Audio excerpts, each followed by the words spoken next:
Hey everyone, welcome to the Work Time Fun Podcast. I'm your coworker L, and I'm the guy that likes to talk about all things Marvel, DC, and in between. So grab your cup of coffee and let's dive in. All right, on today's podcast, I'm joined by my wonderful co-host, Raymond and Marqui. All right, we got Retro Raymond and Marvelous Marqui. Hey guys, welcome. I thought we weren't doing those nicknames anymore. Thanks. Sure, thanks. Oh yeah, no, you guys didn't want to say it, so I did it for you. So. All right. All right. Welcome, fellas. How are you guys? Great. Good. Awesome. Energy drinks on hand? Yes. All right. Giddied up? Yeah, it's raining outside, but it's all right. Ah, yes. So we have a lot of things to talk about today. Well, not really, actually. Just the primary one, the Marvels, which we all watched this time, right? Yes. We did. We actually watched it in the same theater without knowing. Well, I saw it in 3D in another theater. Yeah, actually, Raymond and I, we happened to be in the same theater watching the Marvels without really knowing until afterwards. So that's where we have today's topic. It's going to be the Marvels movie that just recently came out. And just talk about how we felt about it, give a kind of review. And also, you know, what's causing the low box office? What's causing the fans to not show up for this movie? Because it seems to have fairly good ratings in Rotten Tomatoes. Critic scores went up, audience scores higher, but people aren't showing up. So what's going on? But before we dive in there, I think we just have some other things that we can probably talk about in the past week, or Besides housekeeping, or? Oh, okay. Actually, you want to start with that? Yeah, housekeeping. Just some fact checking from last week. Okay. Briefly, we talked about DC buying all these comic book company publishers, and they did not. IDW, Top Cow, and Image are still independent publishers. They bought, was it Wildstorm, which is Jim Lee's like personal publishing company or whatever. That's where I got. So Jim Lee was part of Image, right? But yes, yeah, former co-founder. That's right. And I guess my understanding was that he sold off his stuff to DC, so I just kind of assumed it was all together. Yeah, that was all. Yeah, and I was way off too. All good. It's comic stuff. We're not about comics here. Well, you are, but yeah. We talked about The Legend of Prince Valiant last time. I think I confused you guys. I didn't watch it on cable. I watched it on a YouTube channel. Oh my gosh! Called Comics Kingdom, which is a King Feature Syndicate. They're like a comic strip distributor. That's kind of their YouTube channel. What I was talking about was Prince Valiant premiered on the Family Channel. You guys remember that? Family Channel was a cable network that launched in like 1990. Nope. Isn't it cable in the 90s? I still have no clue what that is. So Family Channel became Fox Family, then became ABC Family. Okay. And now it's called Freeform. Oh, okay. Which is all on Hulu. See? ABC Family, Freeform. That makes that's sense. the evolution of Family Channel. It started as the Christian broadcasting. That's it. If there's anything else we got wrong last week, email us at worktimefunpodcast@gmail.com. Yeah. And make sure to put attention to Raymond, you suck. Okay. That's fine. It'd be nice if we got email. Yeah. Thanks for bringing up all our errors. Yeah. There's probably more, but I only listen to myself. That's cool. I don't even listen to myself, so. No, I'm just kidding. How about you, Marky? Anything in this past week you can bring it up? No, I still meant to watch Spriggan, but I just didn't end up watching anything but Marvels. So if you're not watching it, what are you doing instead? Sleeping. Sleeping. Yep. Sleep. Working out. Work. Oh. Night shift. There you go. Working out and working? Yeah. So what you benching these days? Oh, not much. Maybe 315. Don't you do journaling? Oh, yeah. I journal. Journal about nothing. It's like his hobby. Oh, like Zanga? Yeah. You remember Zanga? Yeah. Anyone out there old enough to know that? Oh, between us three, I guess. They're not going to reply to you. I'm waiting for the I audience to remember. respond. Yeah. Yeah, I used to do that. I used to do some journaling. I think that was a precursor to what? All MySpace, Facebook, and all that kind of stuff. Oh, Friendster. Were you guys ever in Friendster? Yes. Oh, remember the guest books at the end of the at the bottom of the pages for the old like what is it, the Angel Fire Angel Fire, websites? Tripod, Yeah. AOL member pages. Oh man, I actually used to do a whole bunch of this stuff, and I even had there was a website called homepage.com, and I made a few, but the one that I wish I kept a copy of, it was something that I called natalieportmans.homepage.com, and that I think that was after her rise in Star Wars, I think, or around that time, and then like I was just a huge fan of hers, and I created that website. And I would just source all these different news and things about her, and then like almost stalkerish to a point. Yeah, you were part of like a ring, right? A website ring. I don't know if I was. I could have been. I was probably had same info as some other people or collaborated with people. I don't really remember. I just remember I had the site. I created it, and a lot of comments on there were like thinking it was actually the real Natalie Portman's web page or something. Oh. Yeah, so I had to deal with a lot of weirdos and freaks on that. I mean, worse than me. I'm glad you shared that on the podcast. Oh yeah, for sure. I'm gonna make sure I cut that out. So Nice. anyways, yeah, and I guess for me, this past week, I seen a lot of trailers that's been out. Oh my gosh, the finale of Loki. Have you guys jumped on Loki yet? No. I saw the Marvels though. Oh, by the way, the Archies is written on that screen. I just noticed that. Yeah. Oh, the Netflix one. So yeah, Netflix Geek Week. They just released a whole bunch of stuff this past week, and all new things that are just gonna be coming in. I guess next year or something like that. Did you see that they're recreating an Archie show? But They're Indian people. yes, Yeah. You saw it? I actually bought the trade comic that it's based on. Oh, really? Yeah, it's called Archie in India, but I think that's what it's like a musical, and it's kind of they have some Bollywood set pieces, some Bollywood like dance and song and dance set pieces. Yeah, I'm excited. Oh. I haven't heard any reviews or anything. But Have you watched any other Bollywood movies or the like? No, I saw. No, I have not. I saw Slumdog Millionaire, and there's a Bollywood moment at the end. Americanized Bollywood. Yeah, British. Right? No, the one that was really popular, RRR. I heard that was really good, but I haven't watched. I heard it's long. It is very long. It's like 3 hours. That's what's turning me away from. It was very interesting. Yeah, I heard it was good. It's Netflix, right? Yeah. I might watch it sometime. It was available there. At least when I watched it was available on Netflix. Yeah. Let's go ahead. Ray Stevenson in there. I didn't even realize. Oh, Ray Stevenson, actor that was in Ahsoka. And I say was because unfortunately he passed away. So it's in other things, right? Not just Ahsoka. What was that? Oh, yeah, but I mean recently. Oh, okay. Yeah, Because I know that name. He's been in a lot of stuff. He's been in some other Marvel movies. He's like been other characters. I first recognized him or know him from when he was in Daredevil. Not Daredevil. What is it? No, the Punisher. Punisher Warzone, I think. I didn't watch any of the Punisher movies. Oh my gosh, I watched all of them. Like Punisher, Dolph Lundgren. I saw that one. Yeah, Punisher with Thomas Jane. I didn't watch it. Punisher, the TV show. He was also another Punisher, but on that movie was pretty gruesome. Yeah. Well, I mean, they all kind of are. It's Punisher. Yeah, the theme of Punisher. How do you make that PG-13? Oh yeah. Oh, you put Dolph Lundgren in it. Mm-hmm. He was also Masters of the Universe. Yeah, I remember that one too. It's quite a movie. It's weird. Oh my gosh! And now they're all coming back. But anyways, I was talking about Loki. We just had the series finale. I highly encourage you guys to watch it if you haven't already. This is almost not. No, I'm gonna say it is peak Marvel. It's the best story. Marvel thing ever. Yeah, at least it shows as far as it goes. Yeah, I rank this as top show of any DC. I mean, not even the movie. So better than any Iron Marvel Disney Plus offering. Oh, yes, but not the highest bar. Actually, you know what? I could even compete.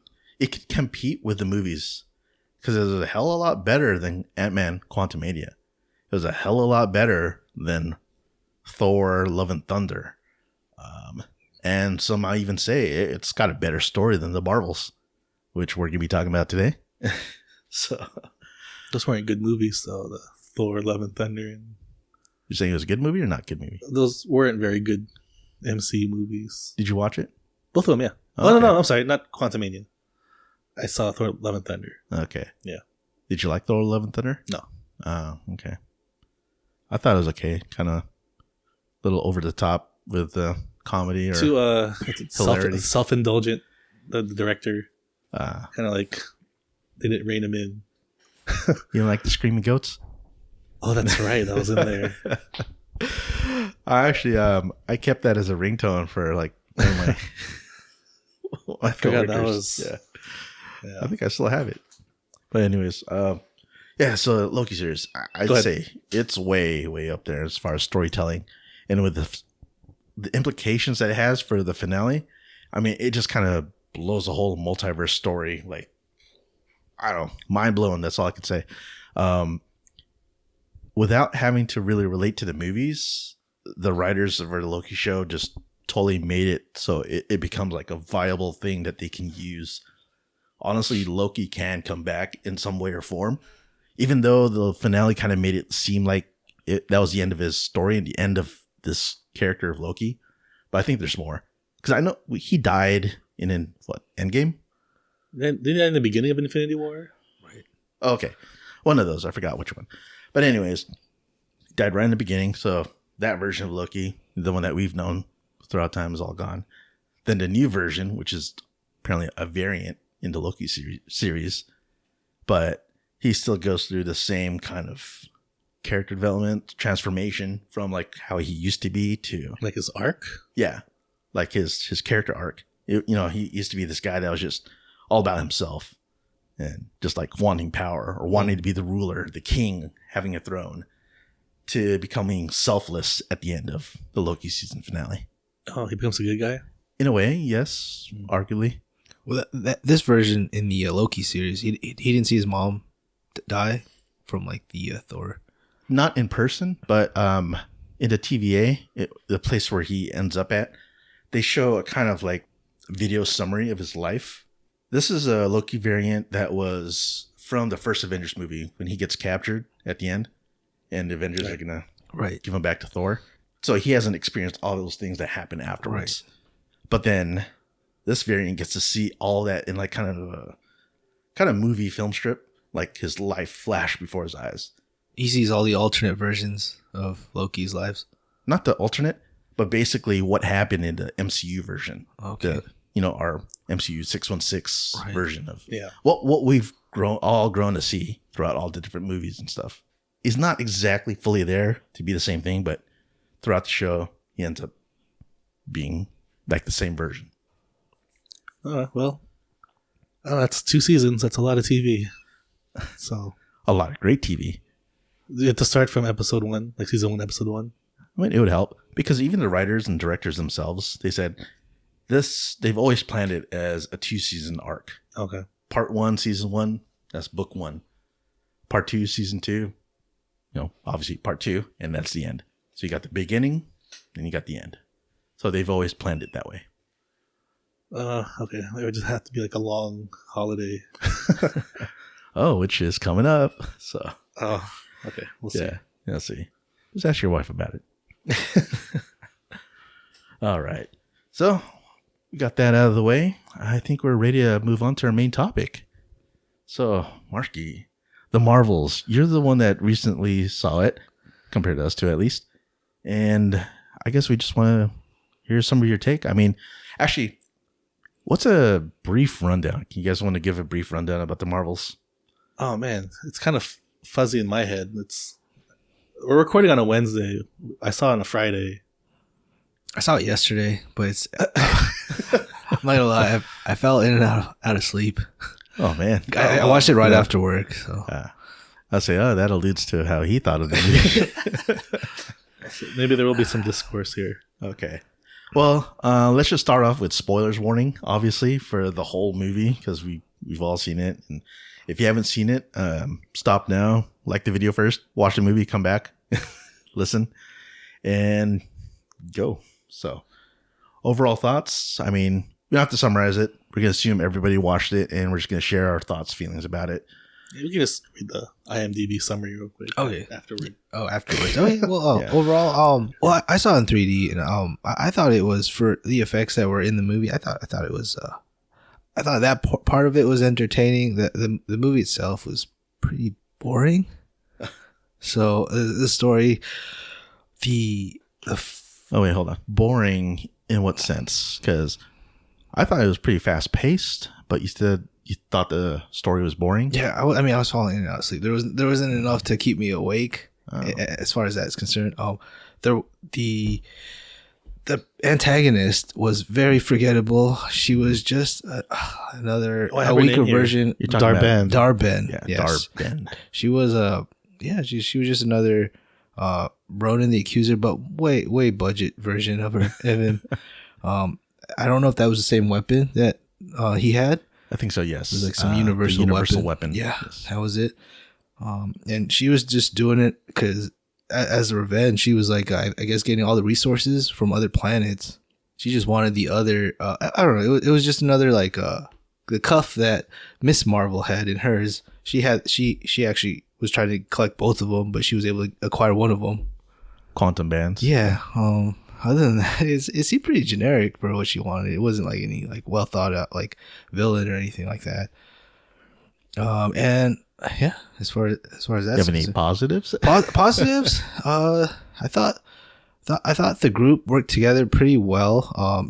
They showed Miss Marvel as she's a big fan of Captain Marvel, obviously, and they showed I guess the flaws or how she thought Captain Marvel was. She thought she was just this perfect like Captain America type figure that was like always that just wanted to do the right thing all the time. Whereas they, as in like saving people's lives, they couldn't save everyone's lives on that planet.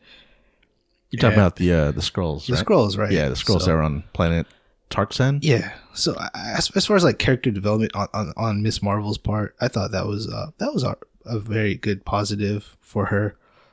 Seeing how her hero, didn't live up to every expectation. I mean, I thought that was okay. And then Monica Rambeau, she was pretty forgettable to me too. It was a good connection to see them back together, Captain Marvel and Monica Rambeau. But then you haven't seen WandaVision, haven't you? I haven't, and I feel like most people that were watching this movie probably aren't going to see that either. Yeah. I haven't seen it either. Yeah, we'll touch on that a little bit later, but I was just curious. I also did see WandaVision. Okay. You want to share, Raymond? Oh, yeah. I like this movie overall. It's more good than bad. It's fun. It's fast. I think it's like the shortest MCU movie. Yeah. Out of all of them. Shortest runtime. Hour 45 minutes. Yeah. Yeah. And I think that's a benefit to this movie for having such a weak plot and a generic bad guy. The fact that they just gloss over any dramatic scene is quickly glossed over. Like any moments of seriousness, they don't even take what I have here, like an emotional beat. They just rush through it and kind of kept it light and lighthearted. Mm-hmm. It kind of fits what I consider like kind of the Marvel formula.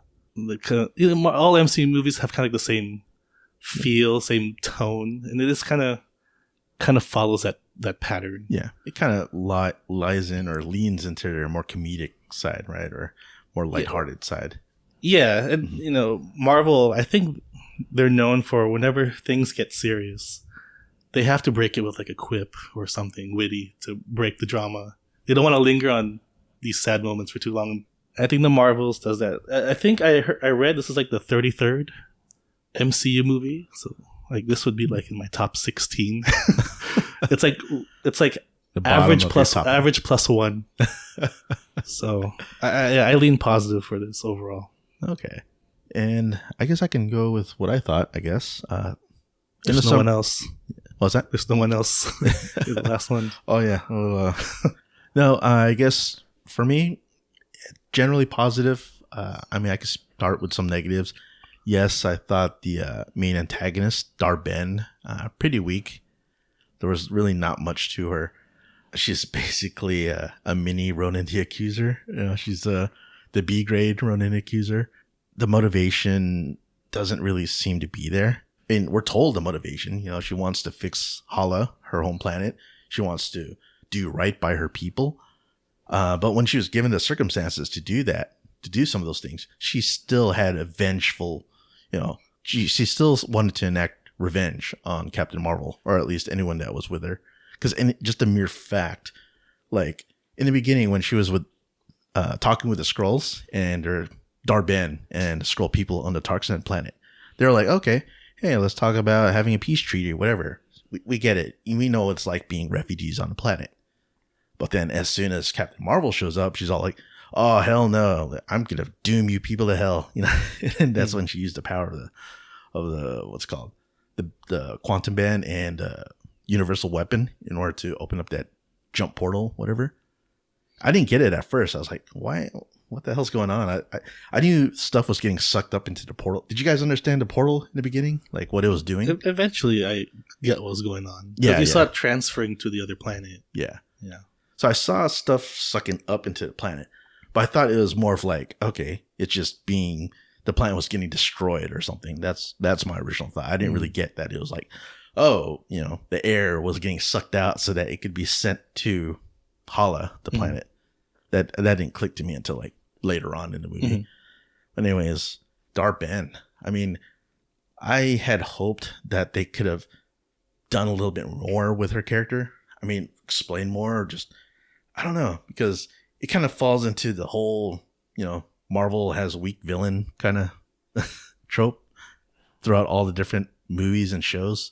Because like you could say, overall. What's that? Go ahead. Yeah. Go ahead. Like the only good ones was basically Loki and Thanos.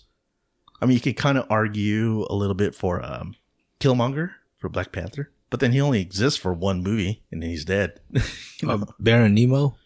Baron Nemo. I mean, Didn't he take on all the Avengers or something like that? Yeah. Oh, from Civil War? Yeah. Yeah. Well, that was kind of a cool. Yeah. That's cool, but that's more like trickery. It wasn't like I guess. It was only Thanos, really. Yeah. He wasn't like, you know, this huge threat that's going to really challenge the whole, you know, Avengers team or whatever, or a character in the team. Yeah. That's what I mean. You know, like, okay. Yeah. I mean, there's more you could talk about, but that's pretty much it for at least the weak villain, weak antagonist. Well, I mean, if they went more into her background, we'd have a longer movie. I really think the length of this movie really is a positive. Because I know there's a lot of flaws with it. And the fact that it's so short, it's kind of like a quick ride, I guess, is a way to look at it. So it's like, hey, we know this movie sucks, but hey, just bear with us for like an hour and a half and you'll be over it. Kind of. I mean, you could tell that when we talked earlier about this production was a mess.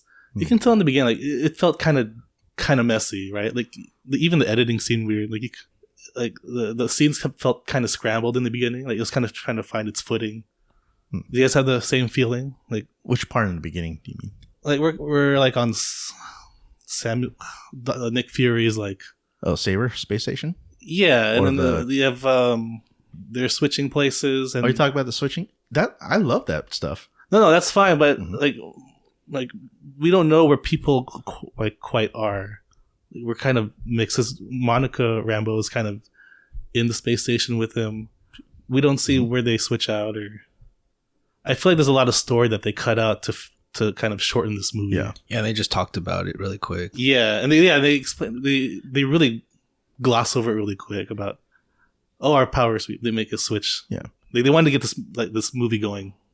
I think that works in its favor. Me too. I hear you. It didn't drag or anything like that. Yeah, no, it definitely didn't drag. It could have dragged if this movie was like a little longer. No, I mean, I get what you're saying about that. I guess in a different way, you have to think about, okay, in the context of the movie, all that power switching and not knowing what's going on, that's kind of part of the crazy hecticness of like the beginning switching when they didn't understand it themselves. So it's not like they can explain it. But I guess for us as an audience watching this, we kind of needed to understand it a little bit more and not just like, what the hell, you know? Because later on, you that's when they tell you the explanation. Oh, it's whenever they use the powers at the same time, do they switch? Yeah. So that's why it wasn't always happening when they were just using their powers. Someone else also had to be using their powers in order for them to switch. I think if this were a 2.5 hour epic, they would probably take more time fleshing that out because they kind of figured it out pretty quick. Yeah. And I don't know. That's good or bad depending how you feel about this movie. Yeah. I do want to touch on. We talked about Captain Marvel like not last recording, maybe 2 or 3 recordings ago. Yeah. I couldn't quite find the word because I mentioned levity, right? Like Captain Marvel, she's dull and boring. Yeah. In that movie. Yeah. But she needed a character to bounce off of. What I meant to say, she needed a foil, which is like another character that brings out your characteristics. Mm-hmm. And I don't think Nick Fury was the guy. Like, I think he needs a foil. Like, they're too similar. Like, he can't be the guy who brings the levity. In this movie, I thought Miss Marvel and is it Rambeau? What was her name? Monica Rambeau. She doesn't have a superhero name? Not yet. What is it actually? Is there actually one? Spectre? No. They have a couple choices. There's going to be Spectrum, Photon. That's like one of the names like Miss Marvel's throwing out, right? Yeah, for Monica Rambeau. But you could see like they brought out more character out of Captain Marvel, and I think the writer or director knew that Fury and Captain Marvel don't have chemistry because they're not even in many scenes together. They're all kind of Nick Fury's in his own like thing with Miss Marvel's like family. He's with the cat in the space station, and Captain Marvel's over here with Miss Marvel and Monica. Yeah. But I mean, Nick Fury isn't really supposed to be like a main character in this show or even someone that she's really going to rely on because the story really focused on just the 3 girls. You know? That's why I said the writer or director, they knew that, you know, we can't have a Captain Marvel sequel with just her and Nick Fury again. I don't think they worked together that first movie. Mm-hmm. Like worked well. Like their chemistry, I don't think worked well. But that's why they kept them separated. In their very normal nature, you know, Nick Fury's a serious guy. You know, he was like the S.H.I.E.L.D. director or whatever. You know, he was top S.H.I.E.L.D. agent. And then you have Captain Marvel from the first Captain Marvel movie. She was just so like, you know, personality as great as a cardboard. You know, yeah. So I get what you're saying there. It's just like 2 similar, like just flat personalities or strong personalities. Yeah, they couldn't do it again in the sequel. So I think Miss Marvel was much better for her and Monica and like her mom, Miss Marvel's mom and Nick Fury. Like that's a good, like that's enough. There's enough chemistry there to keep us engaged. Mm-hmm. And the cat, the Flurkins. Yep, the Flurkins. Yeah. Oh yeah, Goose. So I think that fixed a lot of things that you had gripes about in the first Captain Marvel movie. You know, there wasn't enough comedy or and then this movie they like tried to overcorrect, I think, in a way, because you got Kamal's family, you got the Flurkin, and even got Nick Fury blasting out jokes out there. So, yeah, I agree with what you're saying. I mean, Captain Marvel, my opinion at least, she had a little bit more character, kind of. In this movie, you saw a little bit more, but she was still like cold stone, you know, flat faced for the most part. Things that I could think about is like, okay, things that really pop out in my mind was when she had to be serious with Kamala when they couldn't save all the Skrulls on that planet. So she was just being stern. And then the whole scene when they were all like, okay, she apologized, and then they're all trying to like work their switching powers, you know. Yeah, the little montage for like jump rope and juggling. That was fun. So yeah, that part. Another thing that popped up to me is the moment when Valkyrie showed up. Oh yeah. Yeah. Like, oh, something insinuating there. Another gay moment, quote unquote. Oh, I didn't pick up on that. You didn't pick up on that? Because she's wearing a suit? No, not on that. Because, okay, how's Captain Marvel normally? Like before that happened? Like, well, was it before or after the montage? Was it right before? Yeah. Before they were jump roping? Yeah. But how is she normally? You know, just like stone-faced? Stone-faced? Morose? Yeah. Just like no emotion, you know, like people say that she's just flat. But then once Valkyrie comes like her eyes lit up or something? Oh, you know, they jump in, they embrace, they hug, they're holding hands. Valkyrie gives her a kiss on the cheek. You know, I didn't catch that. You didn't see all that? No. Oh. Yeah, there's all that. And it's I caught Valkyrie say, you have a team now. That's what she said. said. I remember that. And then Captain Marvel had a like little smile, little smirk. Well, not smirk. It was more of a smile, an actual smile. So then it was kind of insinuating, when she called a friend, it happened to be Valkyrie, Yeah. and she's giving her a favor, and they embrace like that. It's like, oh, okay. Oh, I didn't make that connection. Yeah. I thought you would, all your... Well, I mean, in Captain Marvel, there's some long stairs and... Yeah. Especially all the things that you talked about from the first Captain Marvel movie. Yeah. Yeah. I thought that there was something there. Yeah, with Maria Rambeau. Yeah. Maria, yeah. Yeah. I know. Monica's mom. But even with that, she was still kind of boring. Yeah. which makes me think a Silver Surfer movie wouldn't work well either because he's really serious. He needs a foil like Thanos. That's a whole other thing. But no, with someone like with her character, you have to kind of show like a different personality or a different side. Or like Raymond said, you need that foil or you need that other personalities. For me, I think... Did you give an example? Yeah, like what the other characters bring. Oh. So Captain Marvel, flat character. And then what do you guys think about the other two? Monica Rambeau was kind of flat too, maybe. You thought so? Yeah. I thought she was fine. Yeah. I mean, to me, she represented like the brains. She was the one that like, well, she spent a lot of time. I get that there's kind of a lack of development in her character. She spent a lot of time trying to make sense of where she was. Mm-hmm. Like, oh man, I'm in outer space. It's like she's still kind of getting used to like her surroundings. Oh yeah, I take it back. Like she was pretty. She definitely showed out when she was trying to fly for the first time to catch Kamala out from the sky. Yeah, so she did. When Nick Fury said, "Let's go, black girl magic." Yeah, exactly. So I thought that was funny. Yeah, me too. Yeah, and then so she had to kind of think on the spot. How is she gonna fly? How is she gonna use her powers to fly when she's never done it before? So a lot of things are happening for Monica for the first time, and like she explained it. Hey, I did a whole bunch of things that I never knew I could do this past week. And then, right? Are you talking about the end? Yeah.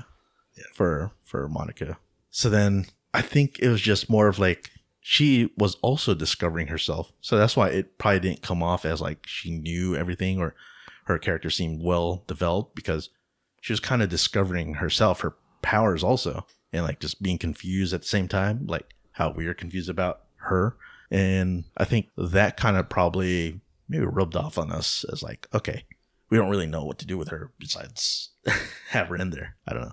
So yeah, I another part with the three characters, they caught the audience up pretty quick because they had to use a psychic link with the I think it was scroll technology or some sort of I think Kree tech torture device. Well, they all put it on and then they could all see each other's like thoughts and hit like past history. Oh yeah, all their memories. Right, all their memories, and I thought that was cool. Where you can get the audience caught up with everything to bring them up to par. That's also an example of like a serious moment that was quickly like brushed away because Monica didn't want to see anymore, but I guess Captain Marvel couldn't control how much was being seen or whatever. And then when they took it off, it was like a serious moment. But then they hugged it out. Like Miss Marvel just gave her a hug, and then they kind of group hugged. And I thought, for this movie, that's fine. Let's move along. It was like looking at someone's like browsing history on the browser, and someone saying "Stop! Don't do it!" And then they kept scrolling down. Clear. That's my mom. History. No, yeah, I kind of get that. I mean, I forgot what happened immediately right after that moment.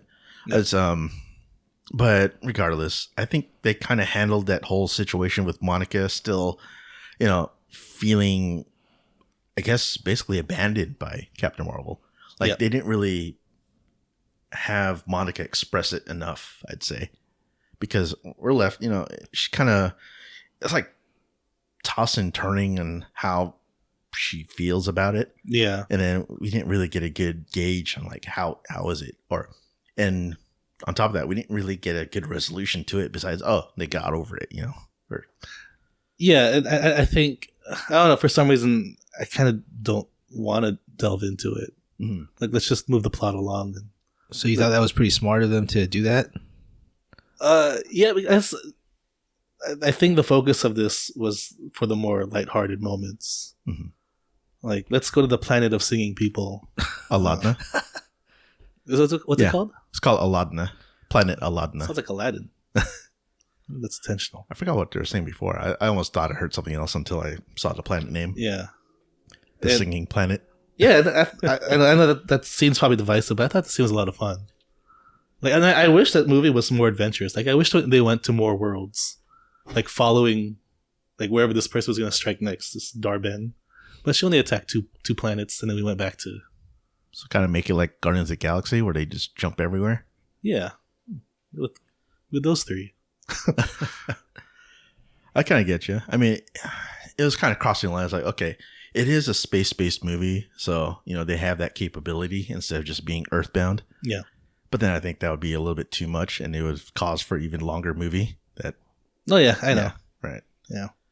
The whole planet Aladna, the whole singing planet, that didn't do it for me, man. I just couldn't. I mean, I just accepted it, but I thought that was like the weakest way to. I don't know if they were just trying to have something relatable so they can have that Korean actor in there. The guy who played Prince Yan. Yeah. I think he's just an actor. He's not a K-pop singer. Is he? I don't know. I don't know. He's from that movie that won the Oscar. Parasite? Is he from Parasite? He's from Parasite. Oh, wow. Maybe he's a K-pop singer, but he's an actor too.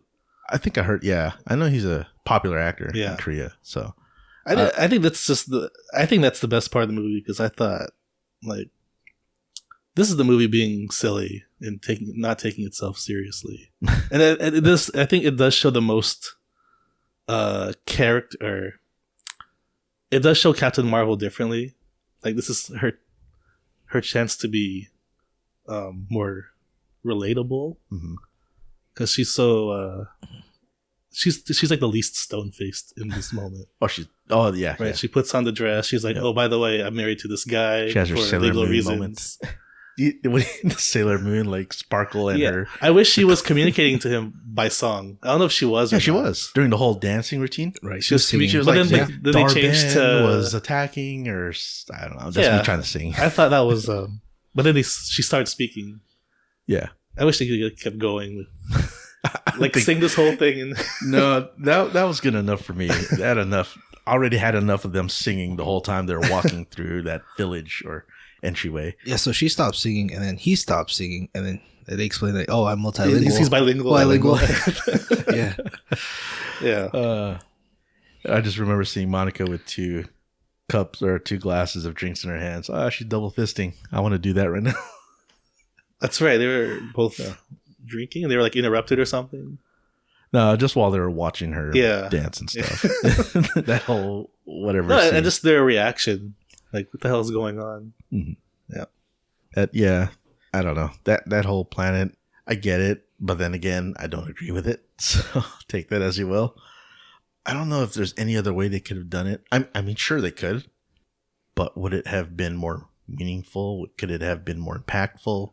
I don't know. Or was this their resolution to make it more lighthearted and funny and, kind of fun, I guess, enjoyable? Well, I think it's as weird as any of the weird places that the Guardians visited, right? Or Thor, yeah. Or Thor, right? Mm-hmm. They have a tree that says, "I am Groot," and that's all he says. And that's just as silly, I think, as a planet that sings. Or Guardians 3, it's like a planet made of, like, flesh. Yeah. I think it's in that, like, realm of, like, weirdness. Mm-hmm. Yeah, that singing world. It took me out of the movie for a little bit, but then it reminded me that this is Disney. Like, this is very Disney. Mm-hmm. How they were singing, and I was like, oh, it's okay. I'm glad you made that point, because since Captain Marvel is married to a prince, technically she's a princess, and this Disney princess. Yes, connect the dots there. Captain Marvel is a Disney princess, right? Yeah. Actually, I put that comment on like one of the Twitter posts online. Like, a couple of people were liking it. I was like, oh yeah, Captain Marvel is a Disney princess. Unless if Prince Yan died, then I don't know if that still counts. Yeah, it probably did die. Yeah, they didn't show what happened to They that were planet. Successful in taking the water, right? Yeah. It's not like So they stopped That's the Darben. end of the singing planet then. They didn't stop Darben from... Yeah. Oh, they did? I fell asleep around that part. I know it was like the climax of that part, but yeah. I think Ms. Marvel had them escape. Is that when she Captain got... Marvel's like, don't yeah. escape, but That's she right. made the decision for them to But I don't know if they dimension could've done hop anything. or whatever. Yeah. Wait, is that when Dar-Ben was able to get both of the bands? No, And not yet. okay, not yet. She got both the bands like towards the end of the movie. Okay, No, this is like still the first quarter, first third, something like that. got it. No, that water scene's like halfway. Is that halfway? I guess it's halfway. so that planet No, I was consider destroyed. halfway point after that when they have to go figure out what they have to do, like in order to. That's when they were planning on how to get the band from Dar-Ben. That's kind of like the halfway point for me. Oh, okay. Yeah. I'm kind of forgetting. Yeah, because they have to go through these problems that are happening, then have to figure out a resolution to the problem. So that's usually still in the first third, or first act or second act, and then the third act is enacting that plan.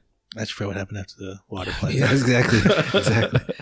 Oh man, okay, Well, it's been a few days. yeah, gotcha. I kind of want to tie this to Pluto because we talked about Pluto last week. Remember how I mentioned that they had some heavy themes that they didn't quite explore in Pluto, and I thought that was kind of a fault of the show. There's a heavy theme here that we kind of gloss over, but they very disdified it, just look past it. Actually, before you get it, can you remind people a theme you mean from Pluto? So it was The about robot. I could say, do you mean when the robots pretending to be human, or? Yeah, I thought they would go deeper with the society of like robots, and I think I already forgot this show, and I think that they reduced it to just sad emotions and Hatred. and being angry. Yeah. When I thought, man, they could have explored stuff like PTSD or suicidal ideation, like stuff like that, because these robots have memories of a war and it doesn't fade, right? They made a point of that. I don't want to go into more of Pluto because I don't really care for that show. Okay, But so how does it relate to Marvel then, or the Marvels? So Captain Marvel, like they don't mention that probably like millions of Kree people died from what she did. Mhm. Like she caused some kind of genocide. Yeah, But being Marvel, they're not gonna. They quickly like gloss over that, right? Like she's I like knew a you murderer, like unknowingly, right? Like she didn't realize what she did was so bad.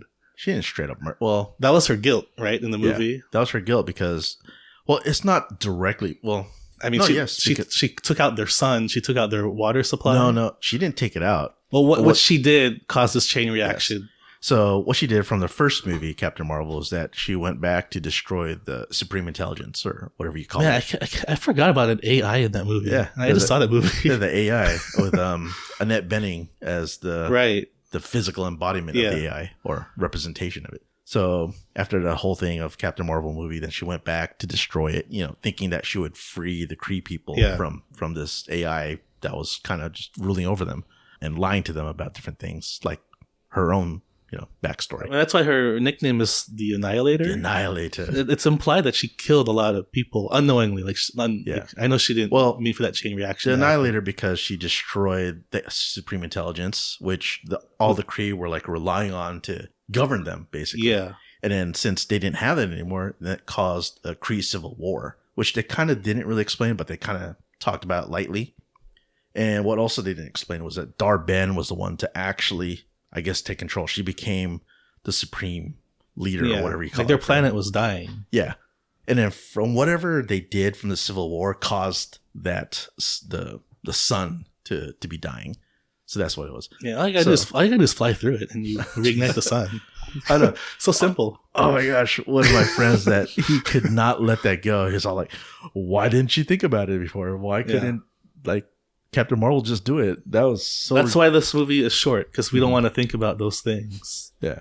Just like, okay, here's this resolution. Do it. All right. Yeah. Game Let's over. get out of the way. That's not the point. Yeah. The point is we beat the bad guy and they're sacrificed by Monica, right, to go on the other side of the portal or whatever. That's what's important. I bet that's going to be on This Is How It Should Have Ended. Oh, that little You see YouTube that channel? Yeah. That's an example of you're not presenting. This is not that kind of movie, right? Yeah. To talk about the people who died because of what she started. Nope. But in the case of Pluto, this is the kind of stuff they should have done. Okay. You can be reductive in the MCU movie, right? Because that's kind of their style, That's all. That's just trying to tie it back to Oh, man. I would have been turned off more if it kept going back to that. which one? For her PTSD in the movie. I'll be oh no. Oh, exactly. Who, for Dar-Ben? Well, which is good. Or you mean for Captain Marvel? They did include that into the movie of the Marvels, yeah. I mean, all they had to do was I hate that name, or Yeah, if Zack Snyder directed the Marvels, it would emphasize that. this would be, this would be Pluto, because I don't think Zack Snyder. Yeah. I mean, they explained enough to just gloss over it, and for the purpose of the movie to get it moving along. Yeah, they just wanted to get the the girl power trio. The genocide's not the point. The point is the chemistry. Right. How fun! Right. Yeah. How fun this is. Yeah, yeah. Sing and dance, and So yeah, we got that going. Yeah. So I mean, there's a lot of things that just kind of moved along really quickly. Like the whole relationship between Monica and Carol, Captain Marvel. That kind of glossed over or wasn't really fleshed out. And then the whole thing with Dar-Ben and her motivation to enact revenge or do the things that she's doing. Like she's doing it, but you don't really. We kind of know her motive a little bit. Like her planet. Her planet was dying, so she wanted to restore it.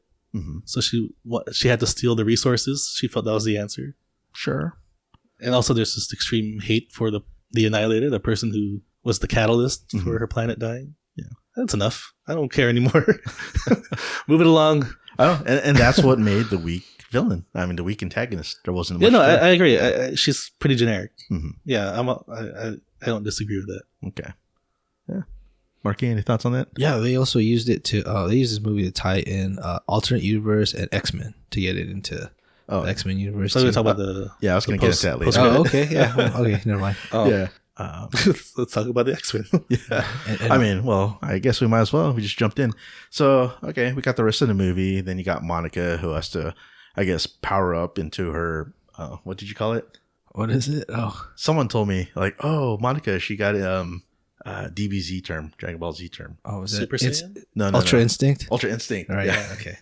So Monica got her Ultra Instinct. She turned all super powered when Captain Marvel and Kamala both used their powers to power her up so that she can close up that. So those bands were powerful enough to punch space time. Yeah. So in order to close the space time, they had to power up Monica even more. Right. Because with the spirit ball. I guess it wasn't really explained, but the quantum bands themselves, they were enough to open up portals, jump spots at least, but it wasn't powerful enough to close that rift. I don't know what they're calling it. I guess they called it a rift in space-time. Right. It was opening up another world. So basically, we're kind of looking. I mean, I see this on the internet. They call it. That's what we're going to see. The physical representation of what they kept saying is going to happen for the multiverse saga, which is the incursions when two planets are starting to collide with one another. I think that's what they talked about in the Doctor Strange Multiverse of Madness. When two realities merge. Yeah. Okay. Remember when they had that whole the Illuminati? Yeah. And then they had to talk to Doctor Strange and they say, yeah, the biggest threat to this galaxy or this world is Doctor Strange. Yeah. Yeah, that whole thing. I forgot that movie too. And see, all in here. Nice and short, I remember. Yep. So, yeah, that was cool. Monica went all in Ultra Instinct and she got super powered up. I mean, I think it's on par or even greater than Captain Marvel. It might be like her binary mode. Captain Marvel has binary mode where she could fly into the sun and restart it or jump start it again. I think that's the equivalent kind of because she went from that ship to that jump spot, zoom, Yeah. And then able to close it up with her powers. Look at it. I think if they did a little bit better explanation about how she sees things, especially at that moment. I mean, but I guess we get it. She's there to close up the portal. Yeah. Okay, that's just whatever. So I guess you don't need to see much. You kind of saw it coming because she said she had to close it from the inside, but she went outside the limit and then she started closing it from the outside. So you knew she was going to get stuck. Mm-hmm.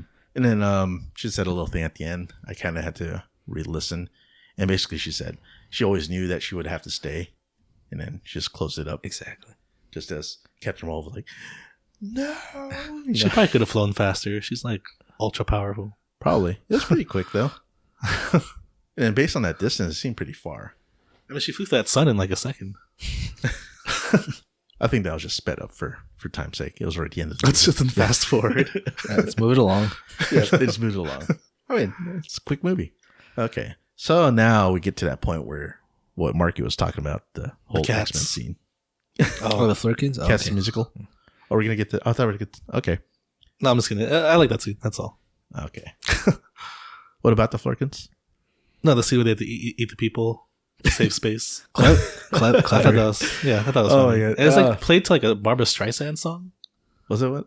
I didn't. It's like a slow song playing in the background. Yeah. While it's happening. And like, just let the cats eat you. And they're all freaking out. Yeah. That was a good Attention, scene. Saber personnel. Yeah. Maybe it Let played. the cats eat you. Yeah. You will be okay.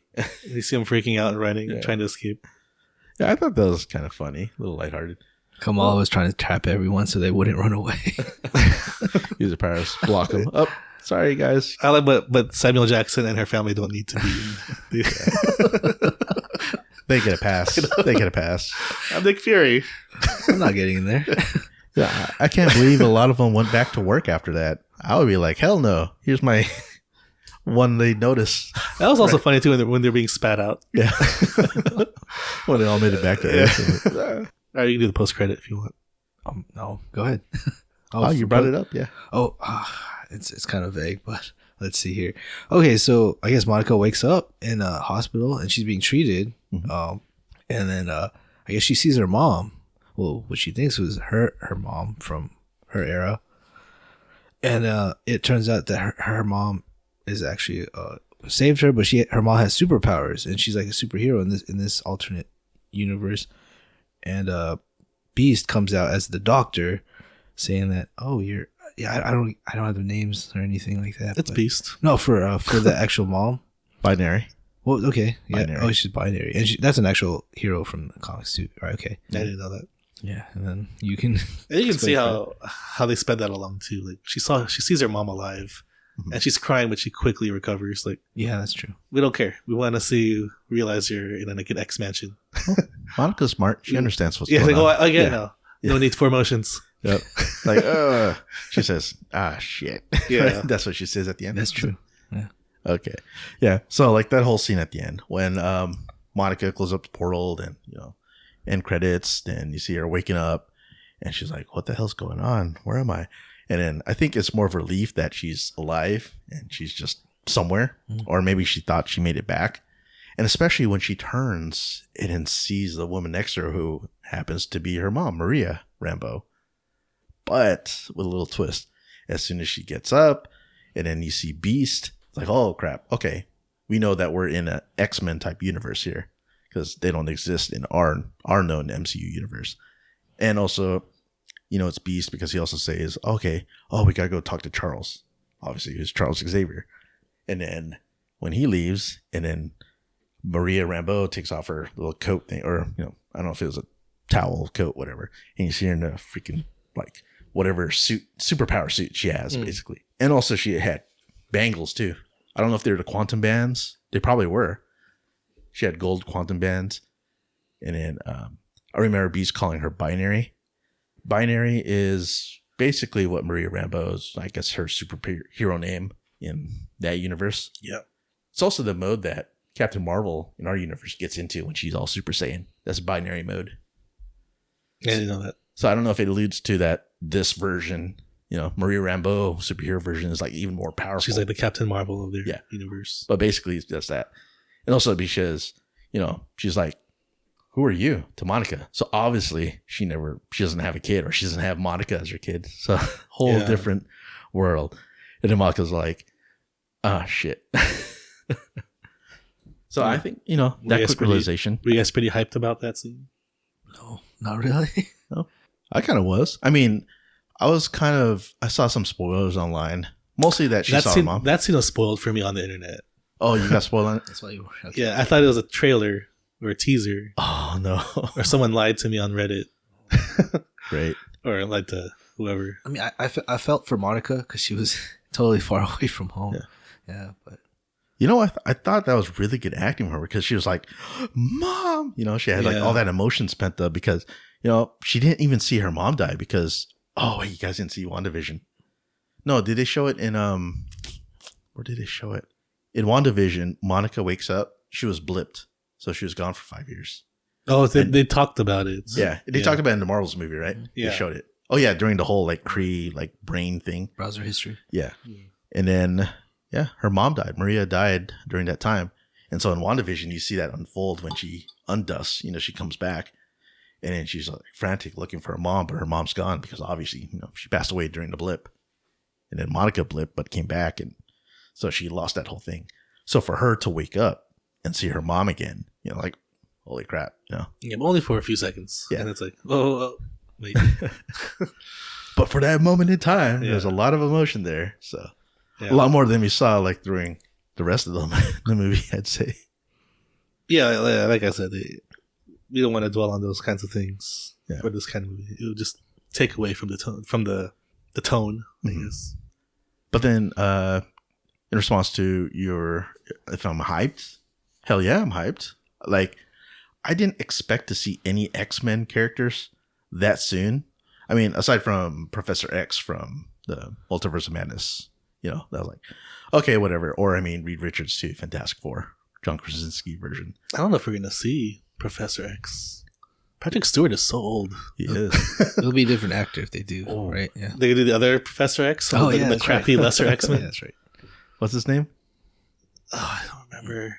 He's in that Shyamalan movie, Glass. Oh, yeah. He plays the monster guy. Yeah. He's like a beast. Beast, yeah. He goes beast mode. James McAvoy. There we go. Yeah. I know it'd come up there. He's also kind of old, too. I mean, sort of. Can you imagine that's like the Professor X? How let down everyone would be. He's like, come on, Patrick Stewart, stay alive. I need him. I need him as Professor X as long as he can. Just put him in Deadpool. Yeah, he had a pretty honorable death in Logan. Right. Yeah. And resurrected for Doctor Strange. Just kidding. Different variant. Right. Yeah. So he already showed up again. So it doesn't matter. Yeah. He showed up again. He's mentioned here in this movie. And I'm sure they're going to have him in the future as long as he stays alive. So, fingers crossed. I mean, all those actors are old. Yeah. I don't think Hugh Jackman's going to come back as Wolverine. I mean, he'll be in Deadpool. I was pausing there for a while. I was like, you don't know what's going on. I mean, he said he's going to retire his character after Logan. That's not true. He didn't realize. I read somewhere he didn't realize that Ryan Reynolds wanted him in Deadpool, so he kind of changed his mind. Oh, no, he knew he wanted him. He just didn't find the right way or right timing or didn't have enough, motivation to. Until after Marvel got the rights back, right? And then it all just kind of unfolded. We're like, okay, we can explain it because this could be another variant of Wolverine and not the same one from Logan. Oh, I mean, even without MCU, I wouldn't care if he was in Deadpool and they explained it away in a stupid way. It could be the same one. Yeah, I don't care. I don't care if he died in Logan and they brought him back. Some people might have, because it was just such the perfect ending. We don't need continuity. Yeah, that's the other thing. Yeah, I thought Logan ended perfectly with that character. Awesome. Just perfect. Perfect ending for him, perfect ending for Professor X, all that kind of stuff. He was stabbed in his bed, right? Who was? Professor X. Is that what happened? Oh, yeah, from the other Wolverine. The other Wolverine. Yeah, that sucks. But whatever. Still, yeah, I'm hyped because I'm thinking they're going to try to push along the X-Men a lot sooner than later. There's nothing announced. I think 2025 is not announced. Lockdown. Yeah. Okay. With all things, okay, they cleared out the slate for 2024. It's only Deadpool 3, right? And then everything else got pushed back to 2025. It's like 4 movies, I think. Yeah, they're formulating plans. They're formulating all these things. There's so much going on. I mean, it's crazy because if you also listen to what's going on in Marvel news, the guy that was writing the Kang Dynasty, Avengers Kang Dynasty, he's no longer writing the project. Jeff Loveness. I heard rumors they were going with Doctor Doom to continue on. Yeah, that's a possible rumor. But second thing, Daniel Destin Cretton, who's the director for Shang-Chi, he also stepped down from the role as director for Avengers Kang Dynasty. That was just announced today. So it's looking like it might be the Doom or there's a huge major rewrite that's gonna happen. Yeah, they're rethinking everything because of the box office numbers for the previous movies. Yeah. But I think all those guys, I mean, Daniel Cretton, he's still gonna do other stuff. I thought because the actor Kang was like beating his wife or something. Oh yeah, I guess that's another thing. Yeah. I think the one thing that they had to rethink everything is because, the whole issues with Jonathan Majors. Yeah. His whole, abuse situation. Yeah. It's going to trial. They don't know what's going to happen. Yeah. If he goes to jail, there's no way he can act in the movies. It's still bad PR. Like he's still accused of something Yeah. pretty horrible. Yeah, especially if it's something like that. Yeah. And you want him in a Disney movie. Yeah. Yeah. Oh, hey, this guy supposedly beat his girlfriend or ex-girlfriend, and that's okay. Let's just let him in the movie anyways, and let kids watch him and say it's okay. I like that actor. Yeah. Let's see. I never seen him. I like him too. I watched him. Creed. Is that Creed? Creed? Is that where Yeah. you first saw him? No. He's in Creed 3. Yeah. I nenever saw it. I didn't see it. I saw parts of it. I never watched it entirely, but Go ahead. I watched him in. There was a show that he was on, a miniseries. It was Lovecraft Country. I think is it HBO? I think it might be an HBO, so you might be able to watch it if you want. Oh, I see. Lovecraft Country. It's very rated R though. I'll just Okay. forewarn you. But I thought he was awesome in that show, in that series. Yeah. That's where I first saw him, and I was like, "Oh man, this guy's really talented." I think I saw him on a talk show like Jimmy Kimmel or something. He's promoting Ant-Man. Yeah, and I think he was in other stuff. I don't remember, but that was my first glimpse of him, like in an acting role. Yeah. At least for me. I thought, "Oh man, this guy's pretty awesome." Unfortunately, all the things that's happening in real life, it just sucks. So I see why Marvel is possibly shifting. Yes, the box office numbers, which if we looked at the Marvels, actually a couple things I want to talk about. The Marvels. Raymond, I wished I bet you. You know what I'm talking about? Oh, yeah. Yeah, I was wrong there. That's all right. We made this prediction. Okay, so I think it's before we even watched the movie, right? Like, or was it after? Before the movie. Before the movie, yeah.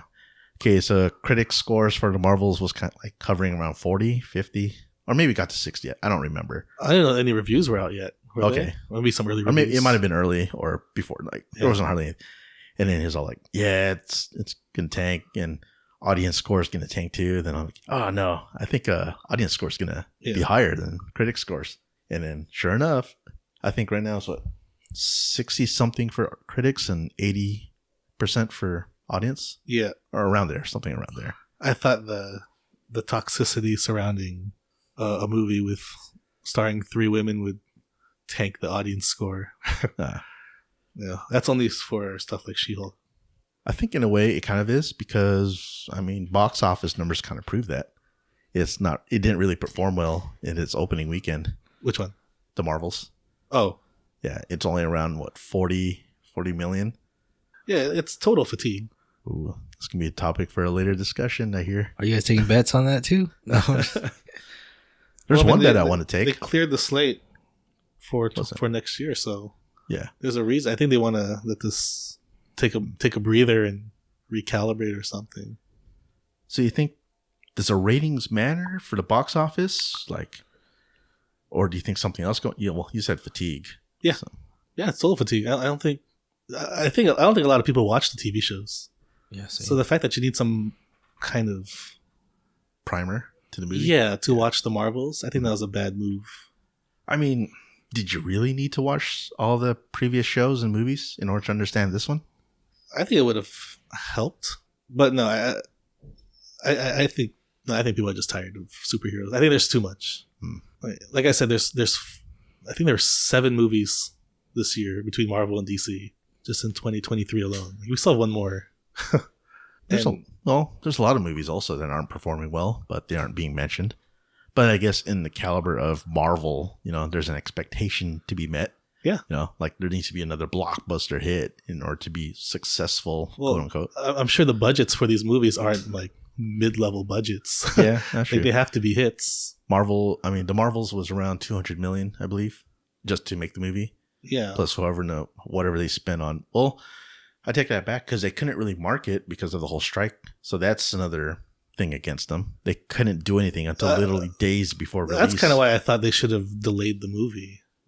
Like if they cleared the slate for 2024, put the movie in like March or something.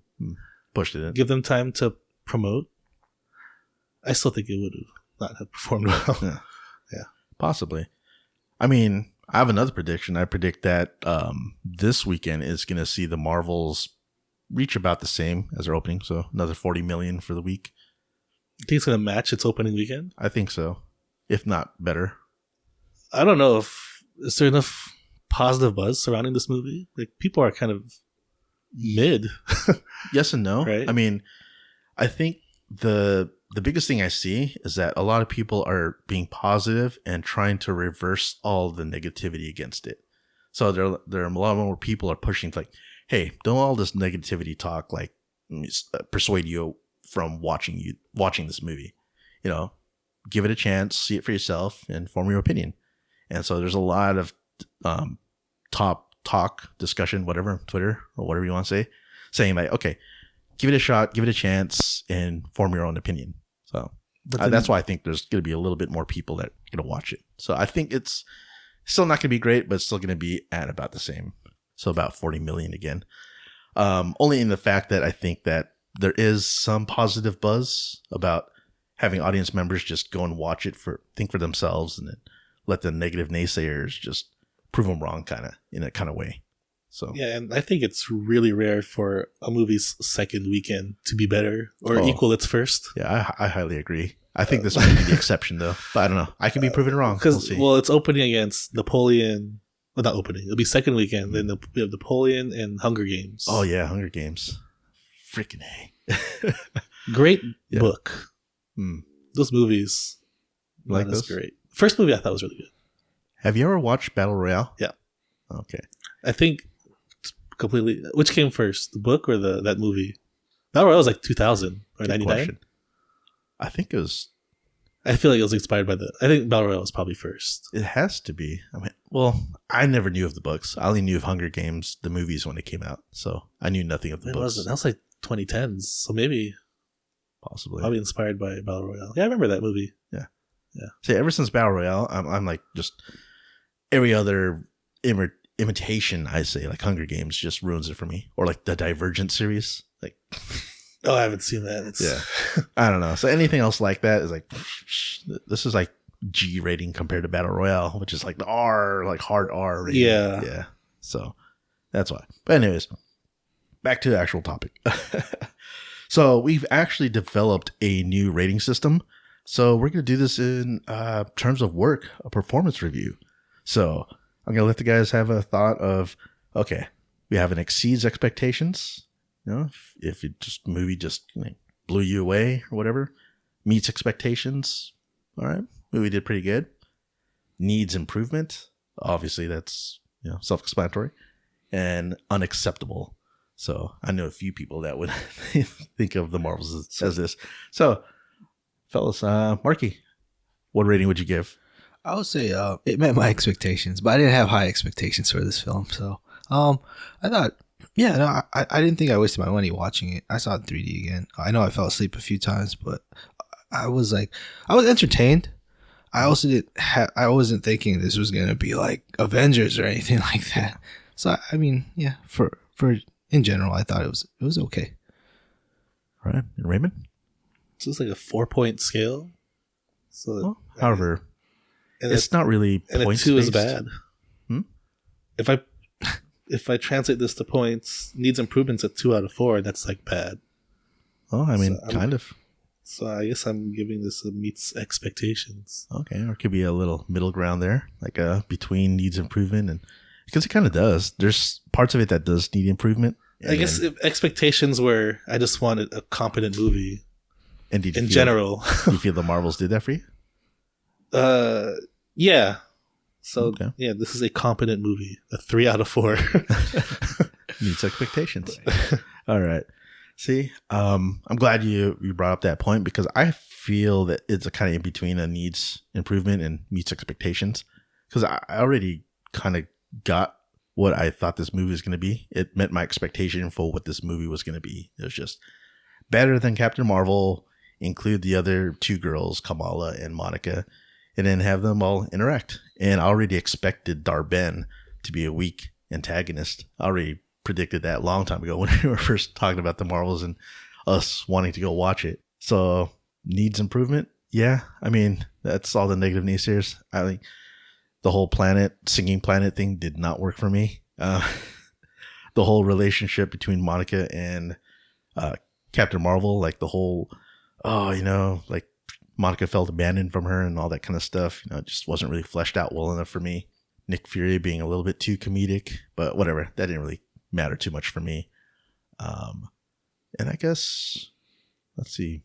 Captain Marvel, I think her character has a little bit more life to her in this movie. Better than the first movie, that's for sure. That's for damn sure. So she has a little bit more character, more life in this one. Still pretty flat, but not as bad as Captain Marvel. She's kind of like Marvel's Superman. Like, she's overpowered. Yeah. Oh, hell so yeah. they had to nerf her here with that whole power switching. Like, she couldn't use her powers. I feel like she could have taken the bag on by herself. Probably could just give her some time to think about it. But then, the bangle is absorbing the power. Well, she can fly through the sun. She could probably fly through this person. Obliterate her. Yeah. Oh, that's another way of how this should have ended. Oh, man. Also, we need to clarify, when we say expectations, expectations are just competent movie. Otherwise, what if the next X-Men movie is directed by like Martin Scorsese or something? Our expectations would be like super high, right? Right. Would it? I don't know. So expectations will... No, I mean... Or if it's directed by... Who's a cool action director right now? Zack Snyder. I knew you were going to say that. The greatest director of all time. You heard rumors that Marvel's trying to get him? Oh, that's the perfect move.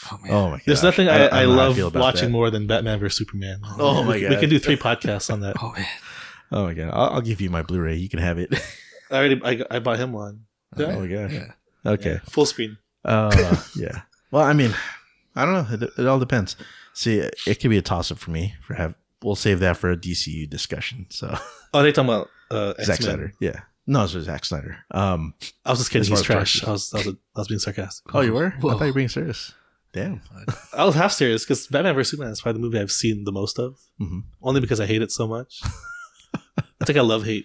Like, I love how bad this movie is. We should analyze that. Yeah, I could totally analyze every scene. Okay. We'll think about that later. 3 episodes. Later podcast. Yeah. Part 1, Part 2, Part 3.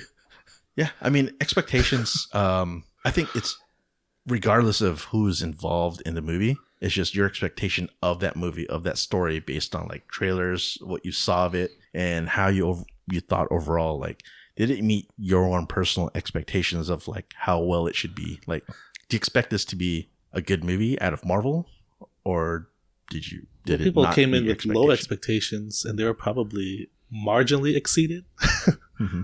Like, no one came with high expectations for this movie, right? Yeah, I don't think not too many did. So we came in with a low bar. Fairly low bar. Yeah. Like, that's why I'm saying that the expectation bar varies. Yeah. Depending on the hype. Mm-hmm. So that's all. It's just an observation. I'm not trying to make this any deeper than it is. Yeah. Well, that's why I wasn't really going to go with points or anything like that, because it's just like, okay, this Marvel's movie, we thought it was going to be all right. Didn't have any high expectations for it. And, it succeeded. It met our expectation of just being, kind of okay. You had that Marvel formula where it just, there's a generic feeling to this movie, but it's exactly more good than bad. Yeah, the movie just coasted for us. It wasn't like so horrible. Although I do have friends that did think very poorly of this film, so they would have said unacceptable, but whatever. They're not here, so they can't say anything. All right. So that wraps it up. A little explanation of our thoughts and feelings on the Marvels. Any final thoughts or anything else from you guys?